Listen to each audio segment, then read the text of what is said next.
तीरथ जोड़ियार बाहर भट गए रे। द्वारिका तीरथ जोड़ियार बाहर भट गए रे। द्वारिका तीरथ जोड़ियार बाहर भट गए रे।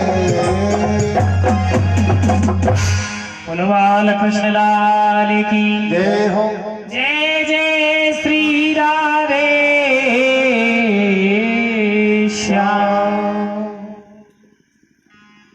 देवऋषि नारद ने कहा कि मैंने तो अपने जन्म की कथा आपको सुना दी है व्यास जी, अब आप अपने जन्म की कथा भी मेरे को सुना दीजिए। व्यास जी ने कहा अवश्य ही मैं आपको मेरे जन्म की कथा सुनाता हूं। व्यास जी कहने लगे कि मेरे पिता समुद्र परे तपस्या करने के लिए गए थे। समुद्र पार करके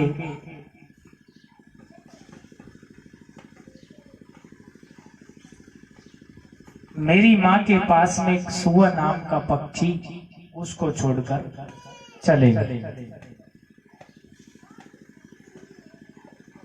और कहा कि देवी आपको कभी भी कोई भी कार्य पड़े तो आप इसको बोलना, आपके सभी कार्य पूर्ण हो जाए।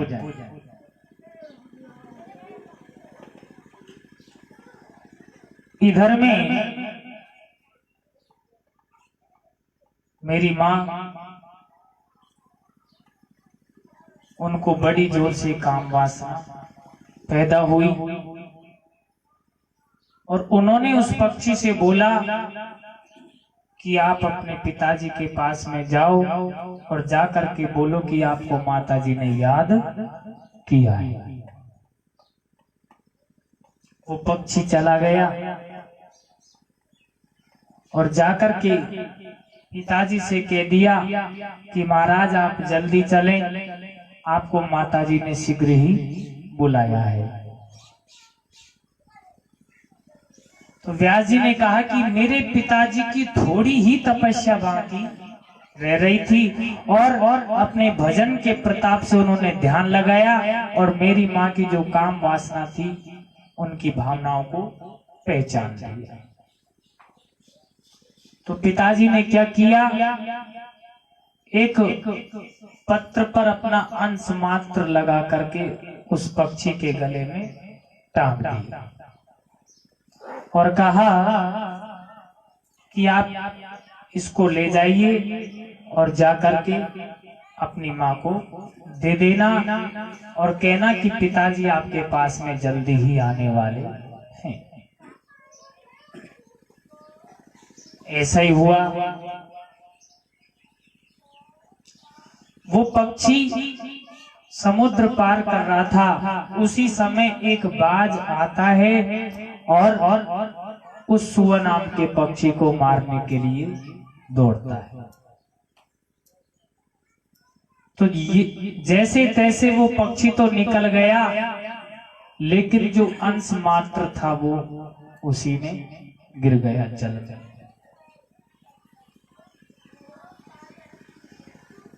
इधर में पक्षी माँ के पास गया और सारी घटना माँ को सुना दी। अब काम वासना में अंधी होने के कारण मेरी माँ ने मेरे पिताजी को श्राप दे दिया। ठीक है, आप इस अवस्था में मेरे पास में नहीं आए, जाओ मैं भी आपको श्राप देती हूँ। इसी अवस्था में आप मेरे पास नहीं आकर के आपकी बेटी के पास में जाओ। प्रिय श्रोताओं, श्राप वचन कभी झूठा नहीं जाता। मेरे पिताजी की तपस्या पूरी हो गई। इधर में जो अंश मात्र गिरा था उसको जो है मछली निगल गई। और मछुआरों ने उस मछली को पकड़ लिया। उस मछली से एक लड़का और एक कन्या पैदा हुई। उन्होंने उस बालक को महाराज राजा सुधनवा के पास में पहुंचा दिया। जो बालक था उसका नाम मत्स्यराज रखा गया और सुधनवा ने उस बालिका को वापिस मछुआरों को दे दी। वो ही मछली से पैदा होने के कारण उस कन्या का नाम मछोदरी रखा गया। अब मेरे पिताजी की तपस्या तो पूरी हो गई। जब तपस्या पूरी करके मेरी माँ के पास में आने लगे तो मल्लाहों से कहने लगे, भैया मेरे को आप इस समुद्र को पार करा दो। तो मल्लाहों ने मना कर दिया कि महाराज इस समय हमारा भोजन का समय है तो हम तो पार करा नहीं सकते, ये हमारी बेटी है, ये आपको इस समुद्र को पार करा देगी, ये नौका चलाना जानती है। ऐसा ही हुआ। जैसे ही मछोदरी नाव में बैठा करके समुद्र को पार करा रही थी, उसी समय समुद्र में वो ही जगह आ गई थी, कौन सी, जहां पर वो वंशमात्र गिरा था। और उसी जगह पर आकर के मेरे पिताजी काम वासना में अंधे हो गए और उस कन्या से कहने लगे कि आप मेरे साथ सहवास की कामना सहवास कीजिए। उस कन्या ने मना कर दिया। तो मेरे पिताजी ने क्या किया, अपने भजन के प्रताप से चारों ओर घोर अंधेरा कर दिया, जिसको हम कोहरा धुंध कहते हैं। और उस कन्या के शरीर के अंग स्पर्श किए। उसी का प्रताप ये हुआ, उस कन्या के गर्भ से मैंने जन्म लिया।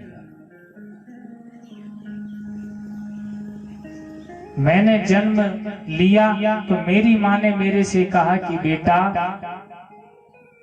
मैं आपको मेरे पास से भेजना नहीं चाहती, लेकिन कंवारी संज्ञा में पैदा होने के कारण, संसार की लोक लज्जा से बचने के कारण मैं आपको वन में भेज रही है। वो ही पाराशर नंदन व्यास जी हैं। बोलिए व्यास जी महाराज की जय हो। जय जय श्री राधे। तो महाराज देव ऋषि नारद कह रहे हैं व्यास जी से कि आप संतों का आश्रय ले लीजिए। संत कृपा जो है भगवान की कृपा से भी बड़ी होती है। कैसी होती है संत कृपा? कि गुरु गोविंद दो खड़े काके लागू पाए, बलिहारी गुरुदेव आपकी जो गोविंद दियो मिलाए, जो गोविंद दियो मिलाए। अगर परमात्मा से मिलाने की सामर्थ्यता है तो सत्संग, सत्य का संग, अच्छे लोगों का संग, इसी में सामर्थ्यता है, वरना कोई नहीं मिला सकता। एक छोटा सा दृष्टांत मेरे को याद आ गया कि सत्संग की महिमा कितनी बड़ी है। एक बाबा थे, उन्होंने अपने जीवन में कभी भी भगवान का स्मरण, भगवान का सत्संग, कोई माला का जाप कुछ भी नहीं किया। तो एक दिन उनके मन में विचार आया कि हमारे पड़ोस में ही कथा हो रही है, सत्संग हो रहा है, हरि चर्चा हो रही है, तो क्यों नहीं इसको सुनने के लिए चलना चाहिए।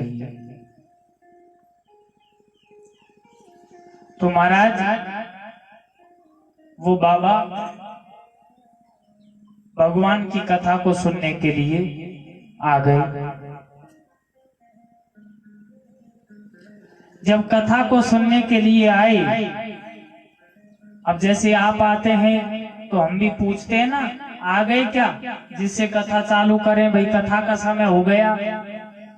तो व्यास जी ने श्रोताओं से पूछा, भाई आ गए क्या? तो बाबा ने सबसे पहली बात तो ये याद कर ली कि व्यास जी ने बोला है आ गए क्या।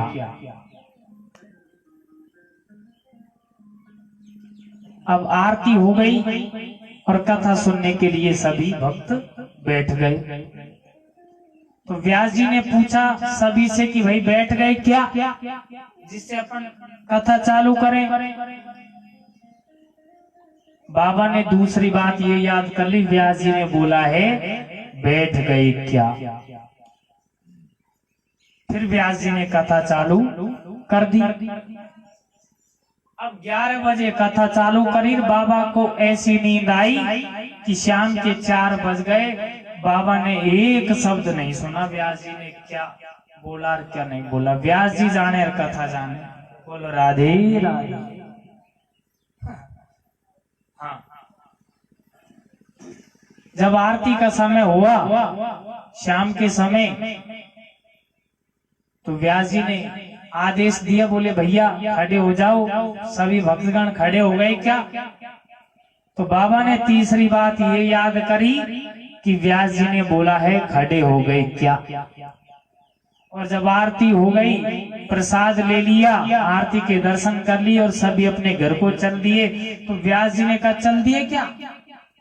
तो बाबा ने तीसरी बात ये याद कर ली, वो चौथी बात ये याद कर ली, व्यास जी ने बोला है चल दिए क्या। अब तो बाबा को कुछ भी नहीं दिखता, एक तो माला ले ली और ये मंत्र चल रहा है, आ गए क्या, बैठ गए क्या, खड़े हो गए क्या और चल दिए क्या। हाँ, तो बाबा थे वो कहां पर सोते थे? जहां पर गैया बंधती है, भैंस बंधती है, वहां पर। भाई बेटा बहू तो घर सोए और बूढ़े बड़े बेचारे रखवाली के लिए गार्ड की नौकरी करो है। तो बाबा रात में आकर के सो गए। इधर में बाबा के यहाँ पर चोर आ गए। हाँ, और जब चोर आए तो बाबा की नींद खुल गई। अब बाबा को वैसे कानों से सुनाई भी कम पड़ता है, बाबा को पता नहीं था कि मेरे घर में चोर भी आ गया। अब बाबा ने तो सोची मैं आज कथा सुनने के लिए गया, व्यास जी ने कथा सुनाई, तो मैं क्यों नहीं उस कथा को जो सुनाया है उसका भजन कर लूं, याद कर लूं उसको। तो माला ले ली, माला चालू हो गई बाबा की। तो आ गए क्या, बैठ गए क्या, खड़े हो गए क्या, चल दिए क्या।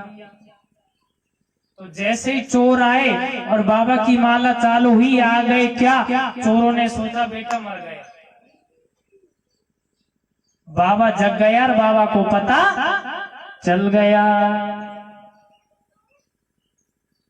चुपचाप बैठ जाओ जिससे बाबा को दिखे नहीं।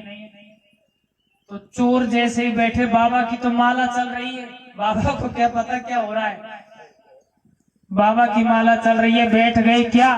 चोरों ने सोचा अब बाबा को जरूर पता लग गया, अब यहाँ से खड़े हो लो और चलो रख लो जल्दी।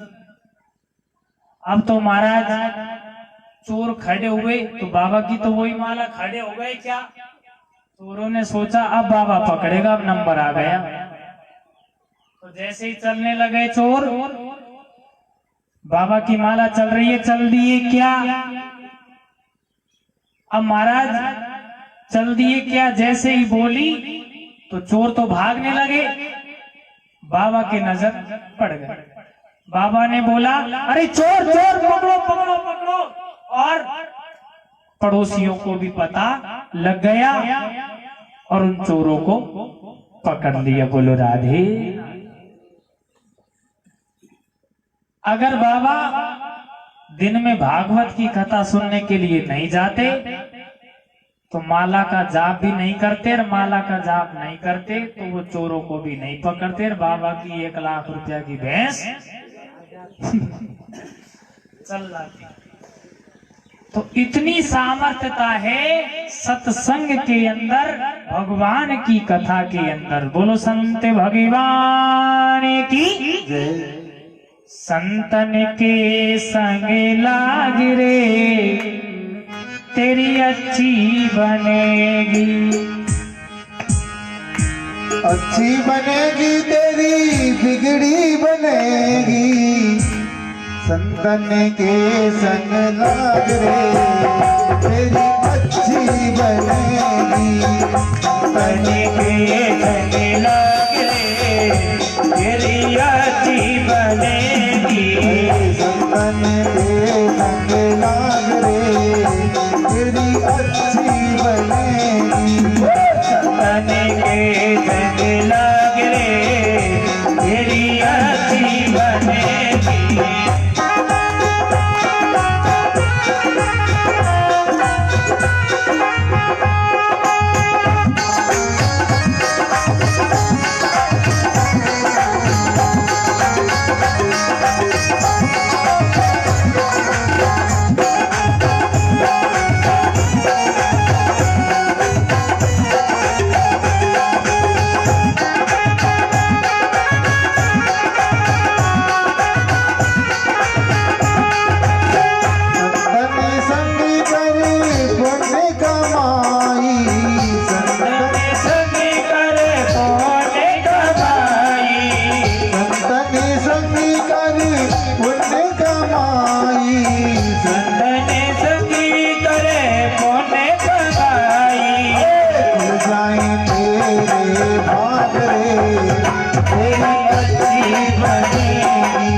जी की बन गई, द्रौपदी की बन गई, प्रहलाद जी की बन गई, द्रौपदी की बन गई, प्रहलाद जी की बन गई, वो द्रौपदी की बन गई, प्रहलाद जी की बन गई।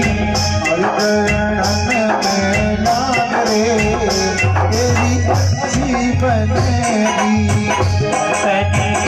संग लाग रे तेरी अच्छी बनेगी।